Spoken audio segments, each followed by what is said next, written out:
Muito boa noite, queridos amigos, amigas, irmãos e irmãs. Que alegria podermos estar mais uma vez reunidos para refletirmos sobre o Evangelho do Mestre trazido para todos nós. Elevemos os nossos pensamentos. Mãe querida, Mãe amada de tanto amor, nós hoje, aqui todos reunidos, rogamos a Ti o Teu amparo, o Teu auxílio, para que o Teu manto de luz recaia sobre toda a terra, envolvendo a todos nós, encarnados e desencarnados, nas Tuas vibrações excelsas de amor e de paz. Fortalece todos aqueles que estão experienciando desafios e lutas de todas as ordens em função dessa pandemia, para que ninguém em tempo algum perca a esperança. E com o coração fortalecido no amor, possamos todos nós seguir em frente, confiantes e cheios da fé de que o Pai nos ampara e está ao nosso lado constantemente. Se conosco, Mestre querido Jesus, amigos maiores, para que possamos cada dia mais nos encorajar, angariando e fortalecendo forças e a nossa vontade para vencermos as más tendências e construirmos um caminho de paz em nossos corações. Rogamos a Tua permissão para o início dos estudos de hoje e pedimos a Ti que as Tuas vibrações benditas possam visitar e acolher todos os lares e corações que agora nos acompanham. Que assim seja. Boa noite. Hoje iniciamos o capítulo 11 do Evangelho segundo o Espiritismo. Vamos falar sobre o maior mandamento. Este maior mandamento está na passagem evangélica de Mateus, no capítulo 22, dos versículos 34 a 40. Vamos imaginar mais ou menos como a cena se passou. Jesus estava sendo sabatinado pelo clero judeu. E o versículo 34 começa assim, dizendo que ele havia calado os saduceus. Não sei se vocês se lembram, os saduceus eram poderosos e materialistas. Então, os fariseus eram os servidores fiéis da lei judaica. E esse fariseu em particular era o doutor da lei. E para tentar Jesus, ele perguntou: Mestre, qual é o maior mandamento da lei? E Jesus respondeu: amar a Deus de todo o seu coração, de toda a sua alma e com todo o seu entendimento.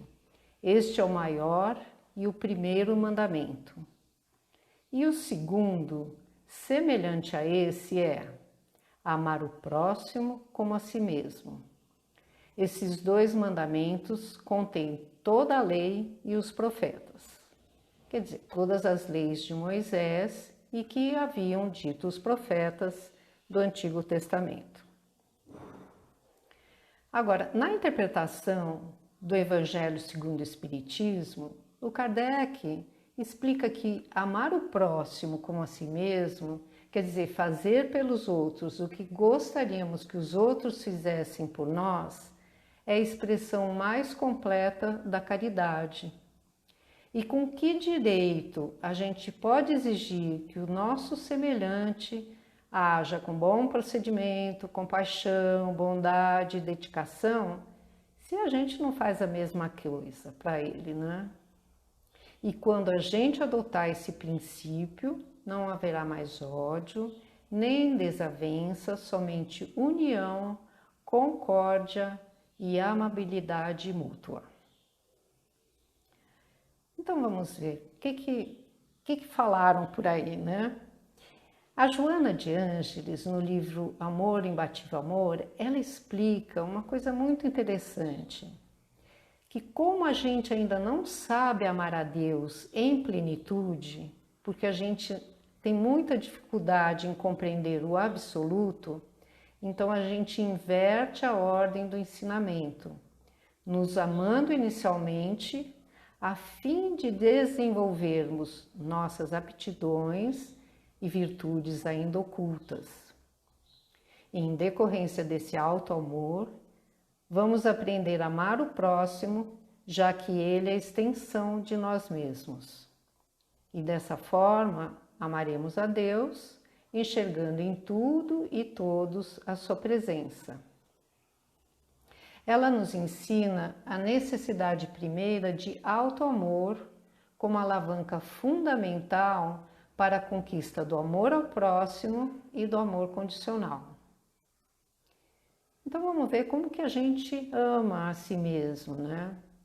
Primeiro, precisamos lembrar sempre que somos como Deus nos criou. E tudo que experimentamos é causado por nós mesmos. Portanto, experimentamos apenas os resultados das nossas próprias experiências. Estamos no contexto familiar, financeiro, educacional mais indicado para a nossa evolução nesta encarnação. E somos responsáveis pelo que plantamos ontem, né? O que estamos adubando hoje, e amanhã a nossa colheita vai ser única e exclusivamente fruto da nossa criação.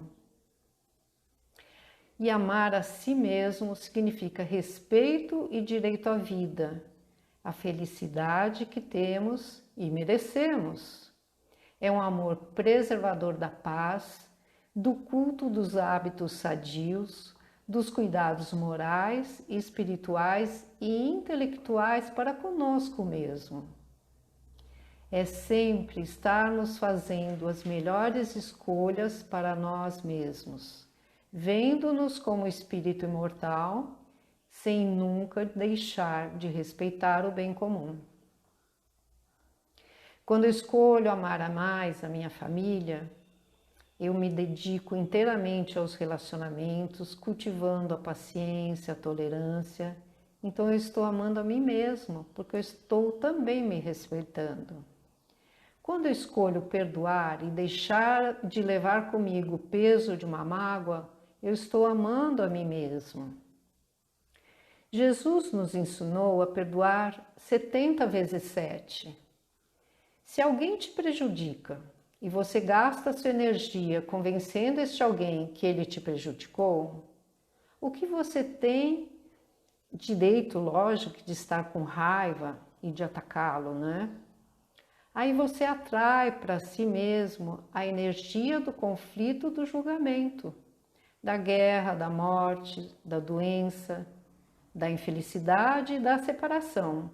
Quer dizer, a lei da ação e reação. Mas se você perdoa, você atrai o amor, a paz e a sabedoria, que é a mesma lei de ação e reação. Então, a gente só precisa escolher ficar no polo do julgar ou de perdoar. E o não julgamento é uma ação fundamental em nossas vidas. Tudo que vivenciamos é neutro, pois Deus está dando as mesmas oportunidades para cada um de nós. Principalmente se lembrarmos das inúmeras vidas que já vivemos e das que ainda vamos viver. Nós que nomeamos ou julgamos aquele dom ou poder ou conhecimento como melhores, bons ou maus, certos ou errados. Porém, temos que lembrar sempre que tudo que experimentamos é causado ou foi causado por nós mesmos. Vou dar um exemplo simples sobre julgamento. Eu fui criada numa cidade grande, uma família amorosa, mais longe da natureza, e por ser a caçula e única mulher entre 3 irmãos, eu fui muito paparicada e mimada. Já meu marido foi educado numa cidade pequena, também numa família amorosa, mas perto da natureza, e ele era o filho do meio, aquele que tem o estigma de ser criado sem atenção. As nossas visões sobre as realidades, sobre o mundo, sobre o certo e errado, são totalmente diferentes. Primeiro, por eu ser mulher e ele homem. E depois, devido ao contexto da educação que nós recebemos.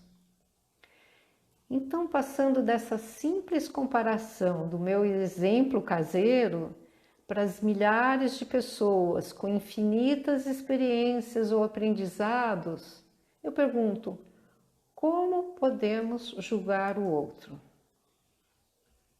Somos diferentes, e isso é bom. Imaginou que seria monótono se a gente fosse todos iguais.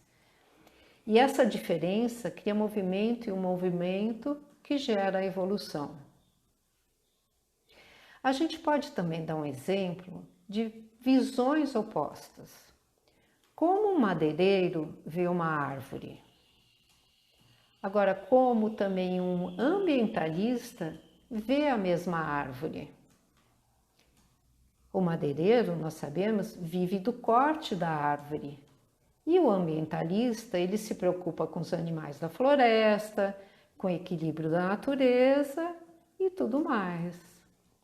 Aí eu pergunto, quem está certo? O madeireiro ou o ambientalista? Mas na realidade não importa responder a pergunta, importa a energia que estamos dando a esse contexto. Ambos, em suas visões, estão certos e não devemos julgar o que significa uma árvore para qualquer pessoa, pois cada um a vê de uma forma diferente. E exercitar o não julgamento é um dos alicerces do perdão, pois passamos a enxergar o nosso irmão da forma como ele foi criado, aceitando as diferenças e aprendendo a vê-lo como filho do nosso Pai Criador. Mas voltando ao exemplo do ambientalista, será que ele fica com raiva do madeireiro? Ou, lógico, vice-versa, né? O madeireiro com raiva do ambientalista? Então, pensando nisso, você já parou para se observar? Quando você fica com raiva, como que ela chega no seu corpo? No meu caso, se eu sinto raiva, eu tenho um nó no estômago. E aí o medo? Como que o medo chega no corpo da gente? Pode dar uma taquicardia? E a ansiedade? Ela pode tanto aumentar o apetite, quanto diminuir, né? Então, os sentimentos causados pelo nosso julgamento que criam as nossas doenças, as nossas guerras e as nossas desavenças. Então, além de ficarmos atentos aos nossos pensamentos, é necessário também analisarmos o sentimento que estamos gerando com ele. Lembrar também que se você é violento com você, você vai ser violento também com os outros. E o defeito que vemos nos outros são imperfeições que ainda carregamos. Nós não vamos mudar da água para o vinho, né? Ou por decreto. Mas se estivermos mais alertas, vamos procurar cada vez mais agir com mais atenção, sem se julgar ou martirizar, se dizendo incapaz, que não vai conseguir mudar nessa encarnação e etc, né? E como espíritas que somos, tendo esta oportunidade bendita de saber que somos imortais, que tudo estamos vivenciando é passageiro e necessário para a nossa evolução, então mudemos nosso foco de vítima para trabalhadores da primeira hora do mundo de regeneração. nos policiando em nossos atos, pensamentos e sentimentos. Lembrando também do ensinamento de Joana de Ângeles: o mal que me fazem não me faz mal. O mal que me faz mal é o mal que eu faço, porque me torna uma pessoa má. Na realidade, ninguém faz mal a ninguém, porque sempre ele é feito a si próprio, assim como o bem. Então, essa também é a mesma lei de ação e reação. Já reparou como vivemos dentro de dois polos? Um é o polo do amor, onde eu aceito, permito, perdoo. E o outro é o polo do medo, onde acuso, reclamo, não respeito, não confio.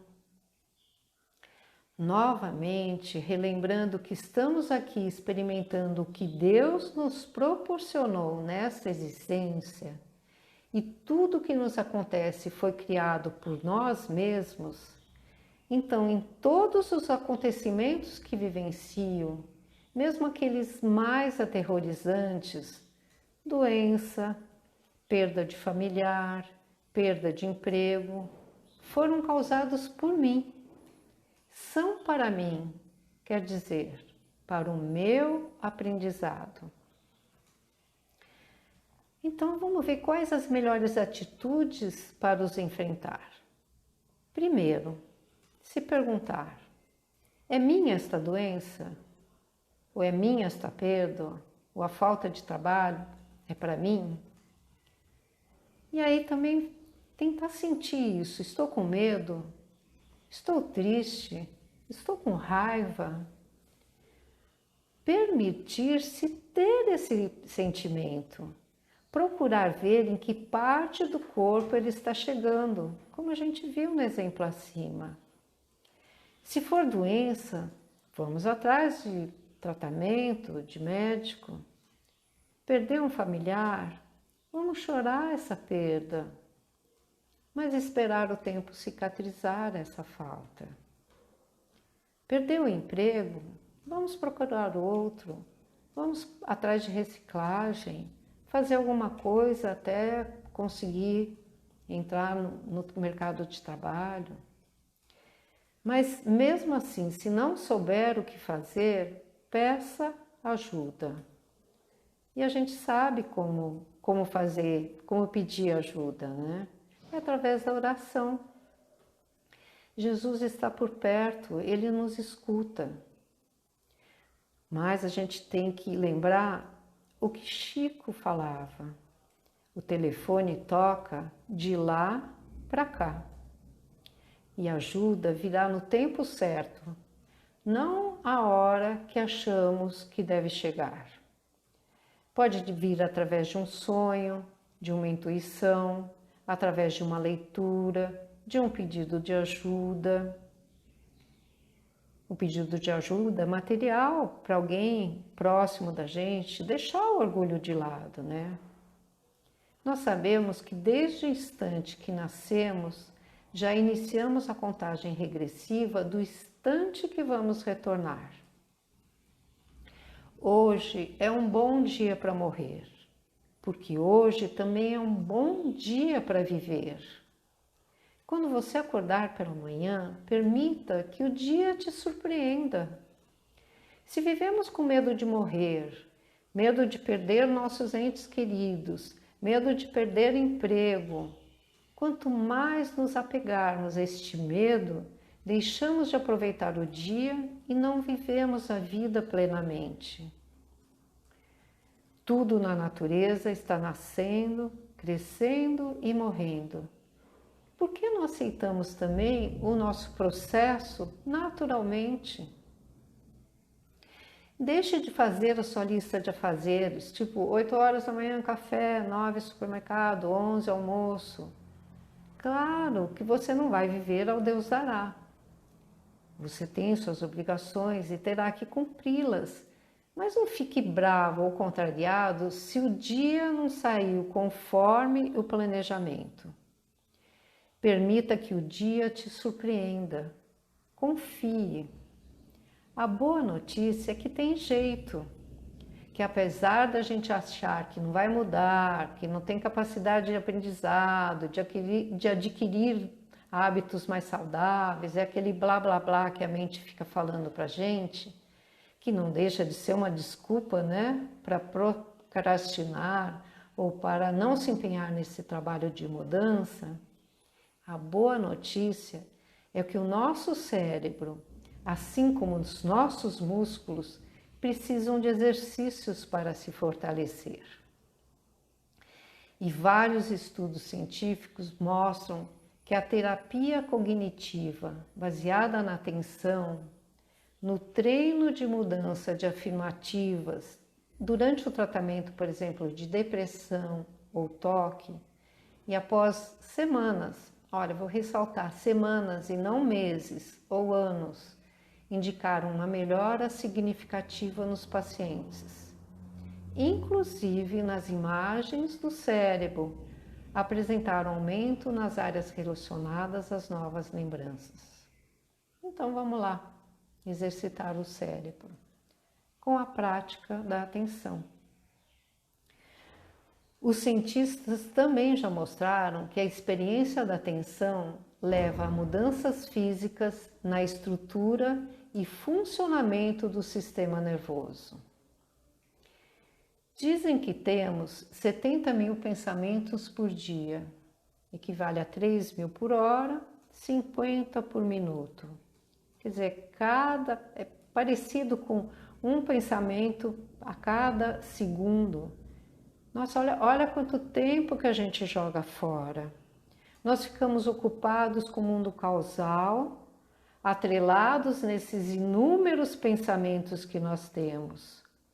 E deixamos de nos conectar com o mundo espiritual, com a nossa intuição, com os nossos guias, com os nossos anjos de guarda, né?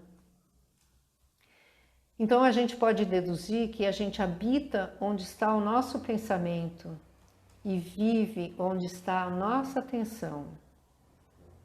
Mas nada nos é imposto, exceto os pensamentos que escolhemos manter. E somente quando a gente silencia a mente e tenta ficar sem pensar que temos insights, lembranças, orientações, resoluções de problema, né? E como desligar esse pensamento? É a fórmula ensinada por Jesus. Orai e vigiai. É difícil, mas a gente tem que tentar começar a praticar, porque ela acalma, ela diminui o estresse, ajuda na nossa intuição. E viver no presente também te ajuda a soltar os seus pensamentos e não ficar preso naquela ladainha da sua mente que fica te falando que você errou, que você não é capaz, que a casa do vizinho é mais feliz e bonita que a sua, ou reclamando dos seus familiares. Eu vou contar um depoimento de uma senhora, deu numa casa espírita no Paraná, tá no momento espírita. Ela conta que ela começou a frequentar o centro em busca de uma cesta básica. E depois de um ano frequentando, escutando as palestras, ela diz que a vida dela mudou. Ela contou que tinha um filho de 18 anos que chegava em casa de madrugada sempre embriagado. E aí eles discutiam muito. Falou que ela odiava ele e que pensava como que ela podia tê-lo tido de filho. Ele sempre muito agressivo e ela sempre com muita raiva. E a vida deles era um verdadeiro inferno. Mas aí no centro ela ouviu falar do amor, ouviu falar da fé e da esperança, ouviu falar da paciência, da tolerância e da compaixão. Então ela pegou e mudou de atitude com o filho. Numa noite, ela diz que fez um prato de comida e guardou no forno. Esperou o filho chegar e falou com carinho: Filho, deixei essa comida no fogão. Você deve estar muito cansado. Diz que ele olhou assustado para ela e perguntou: Qual é, velha? Tá mudando, é? Aí ela fez de conta que não ouviu e foi se deitar. Na noite seguinte, ela repetiu o gesto e depois de várias noites, ela sentou um dia com ele na tentativa de um diálogo. Aí diz que ele, desajeitado, falou assim: Mãe, isso não é vida, você trabalha e eu me embriago. Aí diz que eles começaram a conversar. Há quanto tempo não faziam isso? Aí, com o tempo, a volta ao lar passou a ser cada vez mais cedo. Ele largou a garrafa e encontrou um emprego. E ela resume dizendo que ela tem certeza que se um dia não houver comida para colocar na mesa, os dois não vão brigar mais e juntos eles vão encontrar uma saída. Então, eu vou estar me amando quando escolher mudar e aprender. Quando me aceitar, aí eu vou ver as minhas imperfeições como situações temporárias. E quando eu me dedicar diariamente ao exame da consciência, à meditação e ao autoconhecimento, eu vou melhorar e vou mudar, né? E o auto-amor proporciona uma visão mais clara de quem se é, do que se deseja e do que não se deseja para si. E é através dele que estabelecemos metas para a nossa existência. Somos todos importantes, filhos únicos de Deus que buscam a felicidade através do aprender a amar a si, ao outro e a Deus. Então, ame a você mesmo enquanto é hoje. Senhor, agradeço esta oportunidade de vida, agradeço essa vivência mais antenada, mais presente, mais elucidativa. Sei que depende de mim o esforço de um crescimento mais significativo.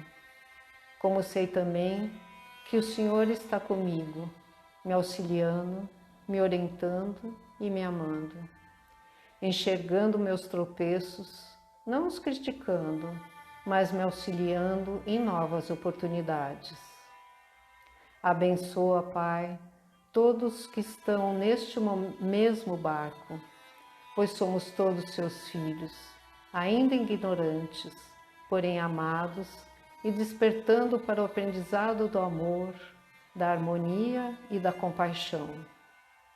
Que eu tenha humildade para ver a luz da sua paixão me iluminando e norteando. Que assim seja.